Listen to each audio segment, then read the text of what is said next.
बिस्मिल्लाहिर्रहमानिर्रहीम। एक मर्तबा रूम के बादशाह कैसर ने हज़रत उमर फ़ारूक रज़ी अल्लाह ताला अन्हो के पास एक ख़त भेजा जिसमें लिखा था, मेरे सर में दर्द रहता है, कोई इलाज हो तो बताएं। हज़रत उमर ने इसके पास एक टोपी भेजी और ये कहा कि इसे सर पर रखा करो, सर का दर्द जाता रहेगा।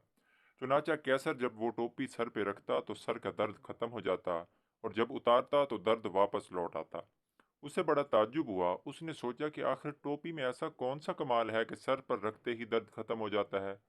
तो उसने टोपी का कमाल जांचने के लिए उसे फाड़ा तो उसके अंदर से एक छोटी पर्ची मिली जिस पर बिस्मिल्लाहिर्रहमानिर्रहीम लिखा हुआ था। ये बात रूम के बादशाह कैसर के दिल में घर कर गई। कहने लगा, दीन इस्लाम किस कदर मुअज़्ज़िज़ है, इसकी तो एक छोटी सी आयत भी शिफा का जरिया है, तो पूरा दीन निजात का जरिया क्यों ना होगा। फिर उसने इस्लाम कबूल कर लिया। एक मर्तबा हजरत ईसा का गुजर एक कब्र पर हुआ जिसमें मैयत को अजाब दिया जा रहा था। फिर कुछ मुद्दत के बाद दोबारा वहां से गुजर हुआ तो देखा कि उसी कब्र में रहमत के फरिश्ते हैं और अजाब की तारीकी की बजाय वहां अब रहमत का नूर है।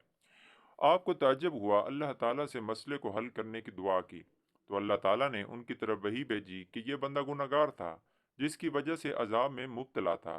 लेकिन जब इसके बच्चे को मदरसे में दाखिल कर दिया गया और उस्ताद ने इसे पहले दिन बिस्मिल्लाहिर्रहमानिर्रहीम पढ़ना सिखाया, तब मुझे अपने बंदे से शर्म आई कि मैं ज़मीन के अंदर उसे अजाब दूं जबकि उसका बेटा ज़मीन के ऊपर मेरा नाम लेता है। सुबहान अल्लाह, सुबहान अल्लाह, सुबहान अल्लाह।